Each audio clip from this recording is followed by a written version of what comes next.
Hello dear students, तो ये हमारी आज का वर्कशीट है जो कि हमारी मिशन बुनियाद की वर्कशीट है। ये हमारा पठन अभियान है और ये जो वर्कशीट है ये हमारी गवर्नमेंट की तरफ से आई हुई है।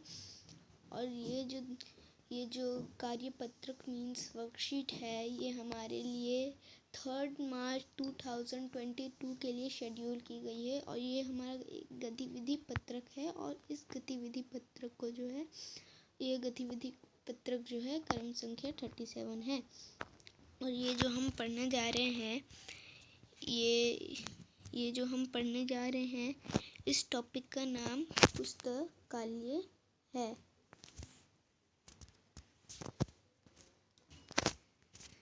तो इसे पढ़ते हैं। हमारा युग ज्ञान का युग है। पुस्तकालय से ज्ञान बुद्धि वृद्धि में जो सहायता मिलती है वह और कहीं से संभव नहीं है। पुस्तकालय ज्ञान का खजाना होते हैं। भारत में पुस्तकालयों की परंपरा प्राचीन काल से ही रही है।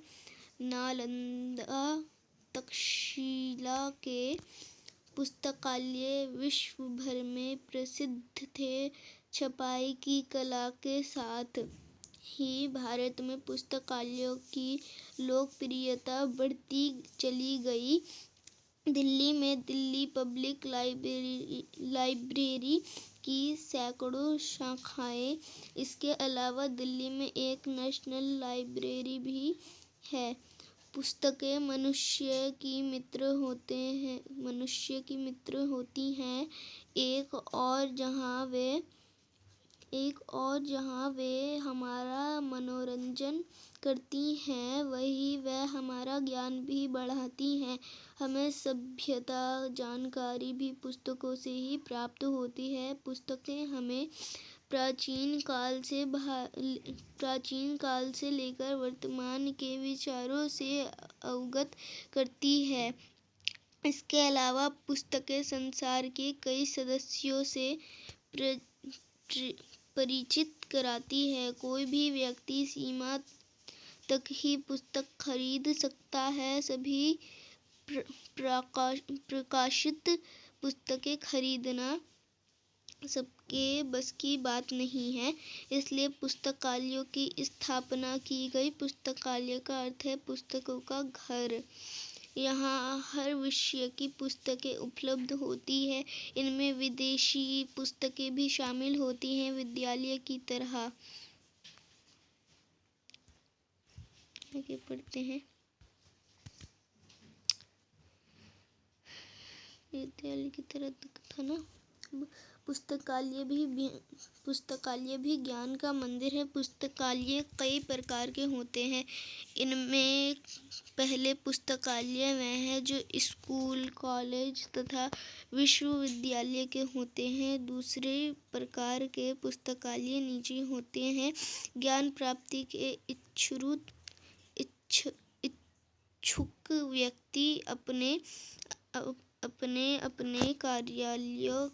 कार्यालयों या घरों में पुस्तकालय बनाकर अपना तथा अपने परिचितों का ज्ञानवर्धन करते हैं। तीसरे प्रकार के पुस्तकालय राजकीय पुस्तकालय होते हैं। इनका संचालन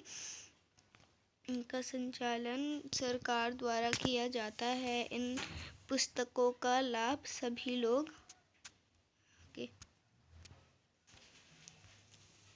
इन पुस्तकालयों का लाभ सभी लोग उठा सकते हैं। इनके अतिरिक्त स्वयंसेवी संगठनों व सरकार द्वारा सचल पुस्तकालय सेवाएं चलाई जा रही हैं।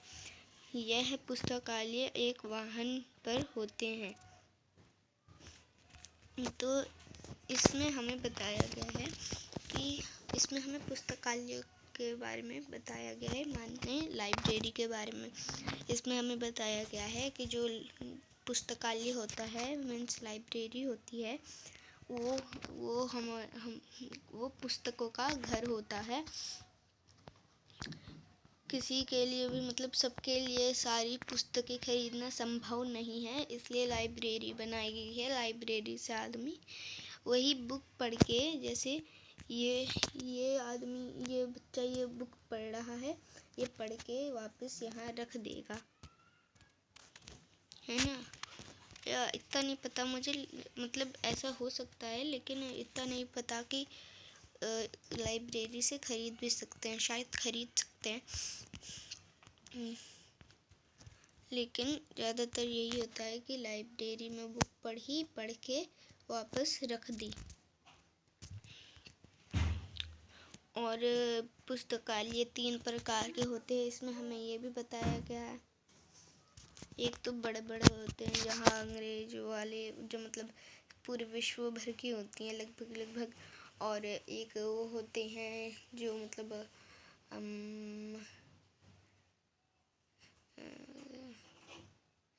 कैसे बताऊँ, 1 मिनट। हाँ, तो एक तो, हाँ, पहला तो वो हो जाता है, बता दिया, लेकिन मैं आपको बता रही हूँ। पहले तो वो हो जाता है जिसमें स्कूल, कॉलेज और विश्वविद्यालय की सारी पुस्तकें होती हैं। और दूसरे प्रकार के वो होते हैं जो निजी होते हैं, जो घर में बनाए जाते हैं। और तीसरे प्रकार के वो जो मतलब चलता फिरता पुस्तकालय होते हैं, चलती फिरती लाइब्रेरी।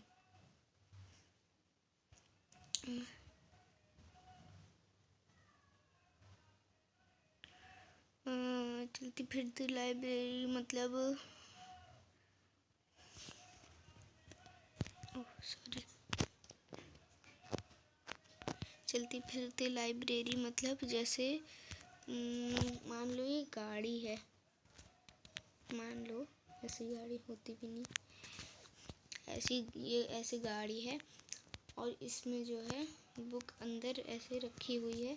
ये यहाँ पे कोई भी आदमी इसका लाभ उठा सकता है, कोई भी आदमी इसे पढ़ सकता है। यहाँ पे रुकवाएगा और पढ़ने के लिए मांग लेगा, पढ़ के वापस दे देगा, या खरीद भी सकता है। तो ये हमें इसमें बताया गया है पुस्तकालय के बारे में। अब करेंगे इसका क्वेश्चन आंसर। तो इसका क्वेश्चन आंसर करेंगे। ये दे रखा है हमें, फर्स्ट, अपने पसंद की किन्हीं 5 पुस्तकों के विवरण को निम्नलिखित सारणी में भरिए। तो ये सारणी दी गई है ना, ये हमें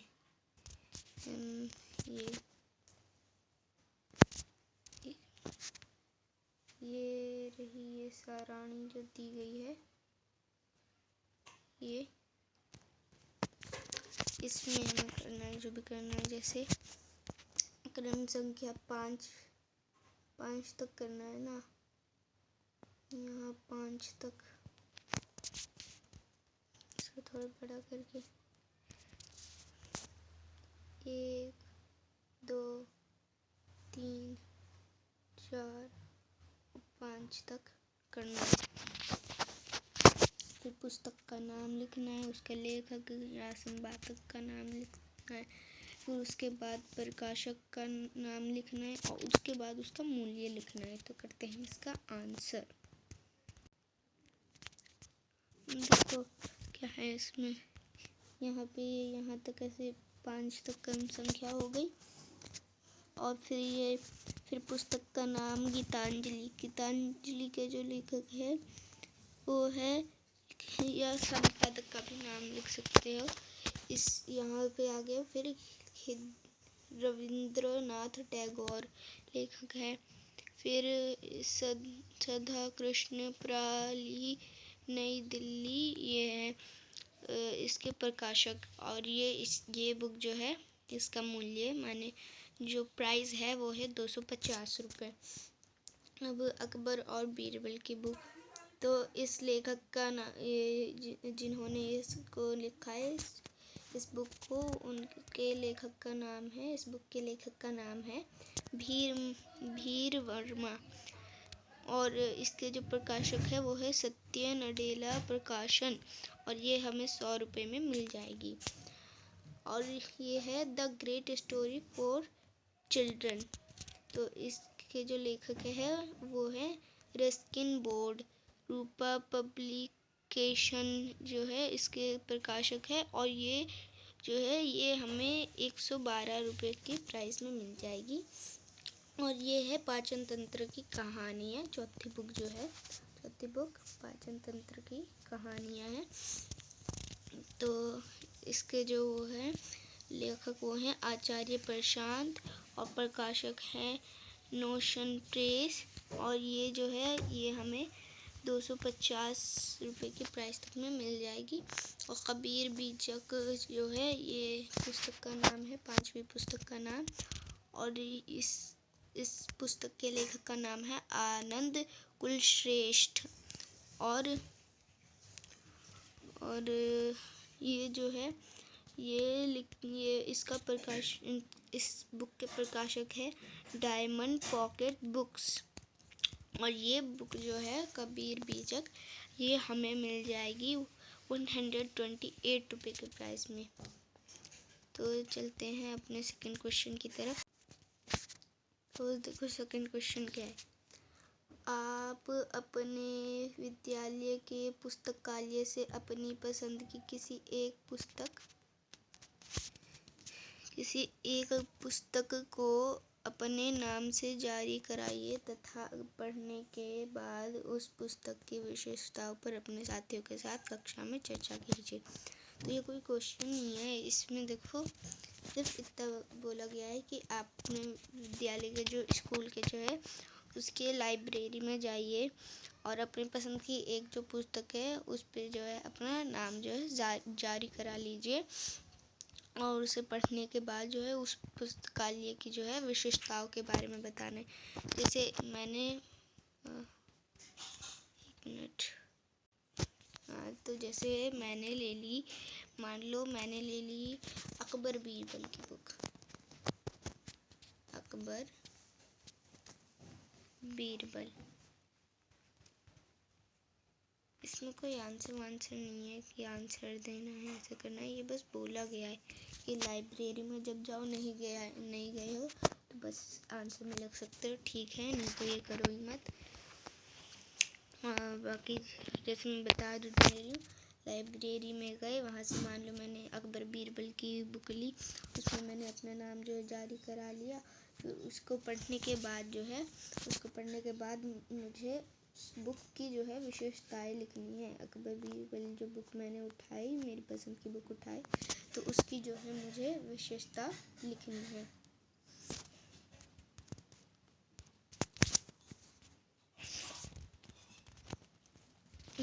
अब इसका थर्ड क्वेश्चन दे रखा है।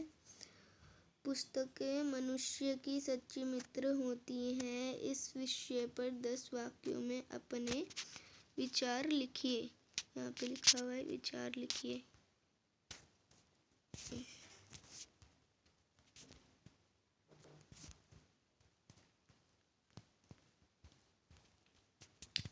तो इसका आंसर देखते हैं। इसमें हमें जो क्या करना है, इसमें हमें करना है कि हमें जो है अपने विचार लिखने हैं पुस्तकों के बारे में। मतलब कि हमारी जो हमारी मतलब जैसे निबंध टाइप लिखना है, ऐसे समझ लो, निबंध लिखना है, निबंध टाइप कुछ है ना। हमें ये इसमें ये लिखना है, मतलब पुस्तकें जो हैं हमारी सच्ची मित्र होती हैं, मतलब सच्ची दोस्त होती हैं, उसके बारे में हमें 10 वाक्य लिखने हैं, मीन्स 10 लाइन लिखनी है, 10 सेंटेंसेस लिखने हैं। तो चलते हैं इसके आंसर की तरफ। तो देखो इसका आंसर क्या है। पुस्तकों में ज्ञान का भंडार होता है और पुस्तकें हमें ज्ञान प्राप्त कराती हैं। यहाँ पे ना गलती से करती लिख दिया था मैंने, करती, तो आप क्या करना, इसको कराती कर देना, आ घुसेड़ देना, इसमें आ डाल देना, कराती हैं। पुस्तकें हमें जीवन की सही दिशा बताती हैं। पुस्तकें हमें ज़्यादातर कठिन से कठिन सवालों का जवाब दे देती हैं। पुस्तकों का साथ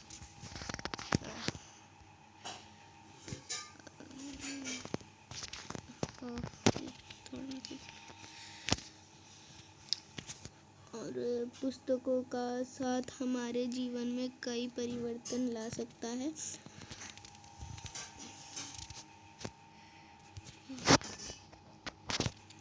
खाली टिक मार दे रही हूँ, आप बस वैसे लाइन कर देना। हाँ सुनना, इसको ना पॉइंट में लिखना। जैसे ये वाली चीज़ लिखी मैंने, इसको पॉइंट इधर कर दिया, एक पॉइंट बना दिया। और उसके बाद जो है पुस्तकों में ज्ञान का भंडार होता है, ये हो गया। फिर यहाँ पे ऐसे मार दिया। उसके बाद दूसरे पॉइंट में ये यहाँ तक ऐसे लिख दिया। वो मैंने गलती से, मैं भूल गई थी तो मैंने ऐसे ही लिख दिया। तो ऐसे नहीं करना है, ये ऐसे गलत हो जाएगा। फिर अब ढंग से कर लेना। और टिक मारती हूँ। कहाँ तक थे हम? पुस्तकों का हमारे जीवन में बहुत अहम रोल है। ये हमारे बहुत महत्व हमारे लिए, यहाँ पे लिए को देना, लिए बहुत महत्वपूर्ण होता है। ये हमारे सच्चे मार्गदर्शक भी कहलाते हैं। ये हमारे सच्चे मार्गदर्शक भी कहलाते हैं। हम पुस्तक से ताउम्र सीखते हैं। इसके आगे भी है, तो उसके आगे है, हम पुस्तकों को विरासत के रूप में सहेज के भी रखते हैं। तो आप ये आंसर लिख देना। इसको बड़ा कर दे रही हूँ। ये आंसर क्वेश्चन लिख देना पॉज करके। फिर उसके बाद ये वाला आंसर लिख लेना पॉज करके। ओके।